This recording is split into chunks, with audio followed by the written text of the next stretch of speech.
தொழுகையில் தூக்கம் வந்தால் தொழுகை முறியுமா? அதாவது தொழுகையில் தூக்கம் வருது. தூக்கம் வர்றதுங்கிறது தொழுகைக்கு வெளியே தூக்கம் வர்றதில்ல, தொழுகிட்டு இருக்கும்போதே இப்படி தூக்கம் வர்றது. அப்போ தொழுகையில் தக்பீர் கட்டி ருக்குலே சைதாவிலே நிலையிலே உட்கார்றதுல இருக்கும் பொழுது நமக்கு தூக்கம் வரும் என்று சொன்னால் அந்த தொழுகை முறியுமா கேட்குறாங்க. இதில் முதல் பொறுத்தவரை வரைக்கும் தூக்கம் ஒழுவு முறிக்குங்கிறது நம்ம எல்லாம் தெரிஞ்சு வச்சுருக்கோம். தூங்கினா நெஞ்சிறேன் ஒழுவு முறிஞ்சிடும். அந்த தூக்கத்தை இஸ்லாம் ரெண்டாக பிரிக்கிறது. ஒரு தூக்கம் ஆழ்ந்த தூக்கம். ஆழ்ந்த தூக்கமாக இருந்தால் ஒழு முறிஞ்சிடும். ஏன்னு கேட்டால் அது என்ன நடக்குன்னு உங்களுக்கு தெரியாது. ஆழ்ந்த தூக்கத்தில் காற்று கூட பிரிஞ்சிருக்கலாம், அது பல விஷயங்கள் நடந்திருக்கலாம். அதனால் உங்களுக்கு தெரியாது. அதனால் தூக்கம் வந்தால் என்ன செஞ்சிருந்தா தூங்கி எழுந்திரிச்சிட்டா தூங்கிட்டோம்னா மறுபடியும் ஒழு செஞ்சிருந்தா ஒழு செஞ்சுட்டு உட்காந்துருக்குறீங்க, அப்படியே படுத்து கொஞ்சம் அரை மணி நேரம் தூங்குறீங்க. இப்போ எந்திரிக்கிறீங்க, ஒழு செய்யணும். நீங்கள் ஒழு செஞ்சுட்டு தூங்கி இருந்தாலும் சரி தான், நல்லா தூங்கி ஆழ்ந்த தூக்கம் தூங்கிட்டீங்கன்னு சொன்னால் நீங்கள் என்ன செய்யணும், மறுபடியும் எந்திரிச்சு ஒழு செஞ்சுட்டு தான் தொழணுமே தவிர ஒழு உங்களுக்கு நிற்காதுங்கிறது ஒரு பொதுவான ஒரு சட்டம். இது ஒரு விஷயம். ஆனால் இதில் என்னென்னு கேட்டால், சாதாரண தூக்கம் இருக்குல்ல, அதாவது அறகுற தூக்கம், இந்த அறகுற தூக்கம் ஒழுவை முறிக்காது. அதுக்கு என்ன ஆதாரம்னு கேட்டால்,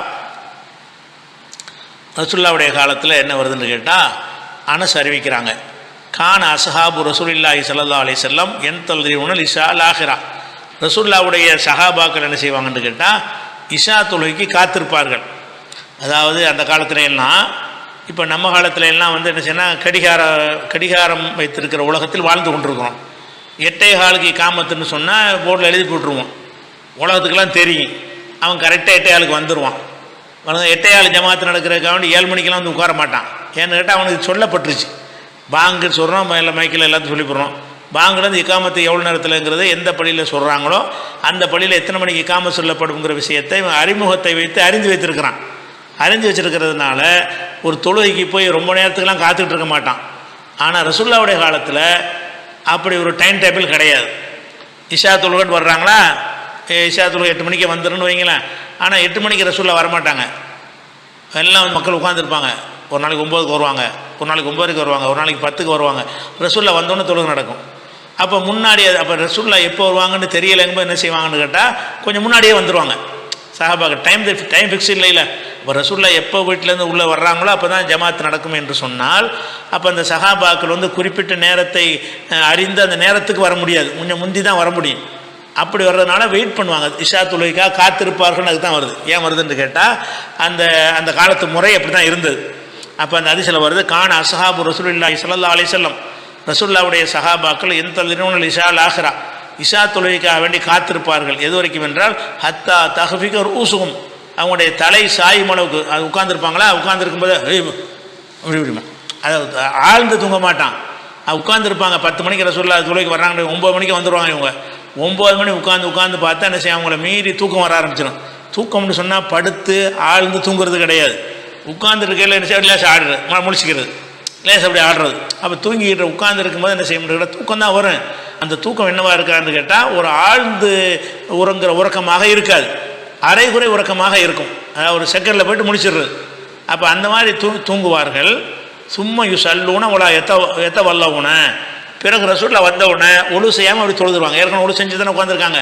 இந்த தூக்கத்துக்காக வேண்டி ஒழு செய்யாமல் அப்படி தொழுது விடுவார்கள்.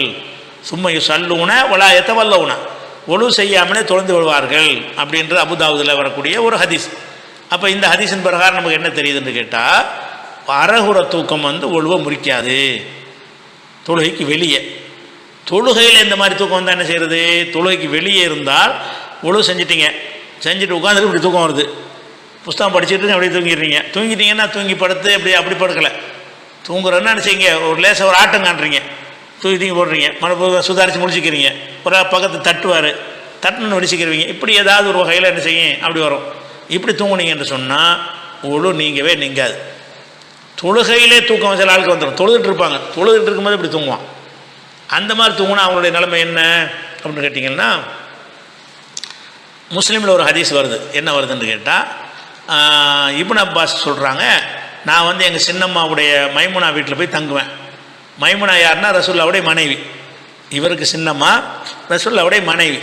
அப்போ ரசூலுல்லாஹ்வுடைய வீட்டில் போய் என்ன செய்வார், இப்னு அப்பாஸ் தங்குவார். தந்துட்டு செய்யணும்னு கேட்டால், குல்துலகா, இவர் என்ன மைமுனாட்ட சொல்கிறார், சின்ன மாட்ட போய் சொல்கிறார். என்ன சொல்கிறாருன்னு கேட்டால், இதா காம ரசூலுல்லாஹி ஸல்லல்லாஹு அலைஹி வஸல்லம் ஃபயக்கில்லினி, ரசூலுல்லா தொழுகைக்கு எந்திரிக்கும் போது என்ன எழுப்பி விட்ருங்கன்னு சொல்லி படுக்கிறார். மைமுனாட்ட சொல்கிறாரு, சின்ன மாட்ட சொல்கிறாரு, நான் தூங்க போகிறேன், ரசூலுல்லாவும் தூங்க போகிறாங்க, ரசூலுல்லா எப்போ தொழுகைக்கு எந்திரிப்பாங்களோ அப்போ என்னை நீங்கள் எழுப்பி விட்ருங்கன்னு சின்ன மாட்ட சொல்கிறார். இப்போ காம ரசூலுல்லாஹி ஸல்லல்லாஹு அலைஹி வஸல்லம், ரசூலுல்லா எழுந்தார்கள். எழுதுறது அந்த அம்மா இணைஞ்சிட்டாங்க, மைமுனா அவங்க இப்போ நான் பஸ்ஸை எழுப்பி விட்டாங்க. எழுப்பி விட்டவுடனே கும்து இலா ஜம்பிஹில் ஐசர், ரசூலுல்லாவுடைய இடது பக்கமாக போய் நான் நிற்கிறேன். நின்ற உடனே ஃபஹத பியதி, என்னுடைய கையை பிடிச்சி ஃபஜாலனி மின் ஷிக்கிஹில் ஐமன், அப்படி இழுத்துட்டு வந்து வலது பக்கம் நிப்பாட்டினாங்க. இடது பக்கம் நிற்கிற தப்பு கேமராவில் மாற்றி காட்டும், இடது பக்கம் நிற்கிறாள் பிடிச்சி என்ன செய்யணும், இப்படி வலது பக்கம் கொண்டாந்து நிப்பாட்டி விட்டார்கள். ஃபஜால்து இது அகுஃபைத்து யாஹுது பிஷ் அஹமத்தி உதுனி, நான் ஃபஜால்து இது அகுஃபைத்து, நான் வந்து அப்படி அதாவது நின்று கொண்டே தூங்க ஆரம்பிக்கும் போது, அவர் நின்றுட்டு என்ன செய்கிறார், எடுத்து தூங்கிடுவார். தூங்கும்போது ஆடுறது தெரியும், ரசூலுல்லாஹ்வுக்கு தெரியும், இப்படி சாஞ்சு விழுவார்ல, ரசூலுல்லாஹ் மேலே விழுந்துருவார் போல இருக்குது. அப்படி நான் சாய்ந்து விழும் பொழுது யாஹுது பிஷ் அஹமத்தி உதுனி, என்னுடைய காதை சோனையை பிடிப்பார்கள், பிடிப்பாங்க, எதுக்கு தூக்கத்தை போக்க வைக்கிறக்காண்டி தலையை பிடிச்சி ஆட்டி விடுவாங்க.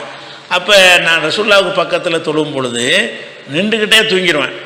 தூங்குற ரசூலுல்லாஹ்வுக்கு தெரியும், தெரிஞ்சவொன்னு என்ன செய்வாங்கன்னா, எனக்கு காது சோனைன்னா இது, சோனைன்னா இது தொங்குதில்ல, இந்த காதில் அணிகளெல்லாம் போடுவாங்கள்ல அந்த பகுதி, அந்த காது சோனையை பிடித்து என்ன செய்வார்கள், பிடிப்பார்கள், பிடிச்சி ஆட்டுவாங்கன்னு வச்சுக்கிறேன். பிடிச்சவொன்னே என்ன செய்வார், நம்ம தூங்குறவர் முடிச்சுக்கிடுவார். அந்த மாதிரி என்ன செய்வாங்கன்னா 11 ரக்காத் தொழுதாங்க அப்படின்னு வரும். இது முஸ்லீமில் வந்து வரக்கூடிய ஒரு ஹதீஸ், 1828 ஹதீஸில் வருது. அப்போ இதில் என்ன, இப்னு அப்பாஸ் வந்து தொழுகையில் இருந்துக்கிட்டே தூங்கினியே போய் ஒழு செஞ்சுருவான்னு சொன்னாங்களா? தொழுகையெல்லாம் தூங்குறாரு, தூங்கி வலியுறது, தூங்கி வலியுறது, நம்ம பாஷையில் சொல்கிறாதா தூங்கி வலிகிறான்னு சொல்லுவோம். தூங்கி வலிகிறான்னு என்று சொன்னால் ஆழ்ந்து தூங்கலை, அரைகுறையாக தூங்குறான்னு அர்த்தம். அவர் தூங்கி வலிக்கும் போது என்ன செய்வாங்கன்னு கேட்டால், ரசூல் ஸல்லல்லாஹு அலைஹி வஸல்லம் உன் தொழுகை செல்லாதுன்னு சொல்லலை, எழுப்பி தான் விட்றாங்க. காதை பிடிச்சி என்ன செய்கிறாங்க, தூங்காப்போ எழுப்பி விட்றாங்க. அப்போ தொழுகைக்குள்ளே இந்த மாதிரியான ஒரு ஆழ்ந்து போகாத உறக்கம் வந்துச்சுன்னு சொன்னால் நம்ம தொழுகையை பாதிக்காது. அத்தையாத்தில் உட்காந்துட்டு இருக்கும்போது இப்படி தூக்கம் வந்துடும், ஒரு 5 நிமிஷம் ஓடி போயிருக்கும்.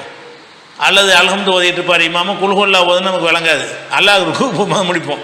அப்படியெல்லாம் வந்து நிறைய பேர் இப்படி இருப்பாங்க.